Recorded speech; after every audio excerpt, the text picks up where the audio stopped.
గౌతమ్ దీప ఇంటికి వచ్చి దీపకు వార్నింగ్ ఇస్తూ ఉంటాడు. అది చూడగానే ఇంట్లో ఉన్న వాళ్ళందరూ అయితే ఒక్కసారిగా షాక్ అయిపోతూ ఉంటారు.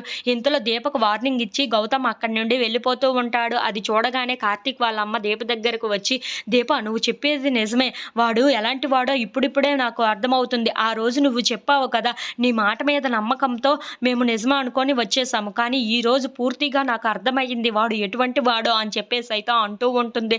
ఆ మాటలు వినగానే అక్కడ ఉన్న దీప అయితే చాలా సంతోషిస్తూ ఉంటుంది. ఇకనైనా మీరు నన్ను అర్థం చేసుకున్నారు అని చెప్పేసి అయితే అనుకుంటూ ఉంటుంది.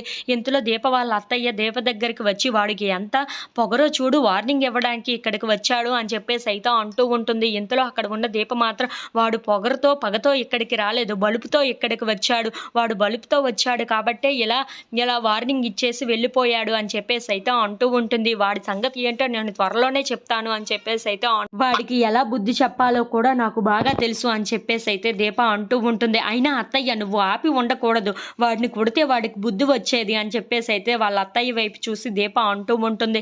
ఆ మాటలు వినగానే అక్కడ ఉన్న వాళ్ళ అత్తయ్య మాత్రం, నువ్వు ఇప్పుడు వాడిని కొట్టావే అనుకో, వాడు అక్కడికి వెళ్ళి వాడు ఏం చెప్తాడో తెలుసా, వాడికి తగినట్లుగా వాడు చెప్పుకుంటాడు అని చెప్పేసి అయితే అంటూ ఉంటుంది. అందుకే ఆపేనే, వాడి సంగతి ఏంటో త్వరలోనే మనందరం తేల్చేద్దామని చెప్పేసి అయితే అంటూ ఉంటుంది.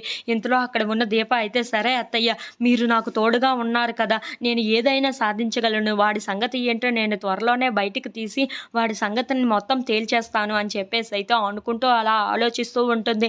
ఇంతలో అక్కడ ఉన్న కార్తీక్ వాళ్ళ అమ్మ మాత్రం, ఏం ఆలోచిస్తున్నావు దీప, వాడి సంగతి మనం త్వరలోనే తేలుద్దామని చెప్పేసి అయితే అంటూ ఉంటుంది. If you like this video please like, share and subscribe.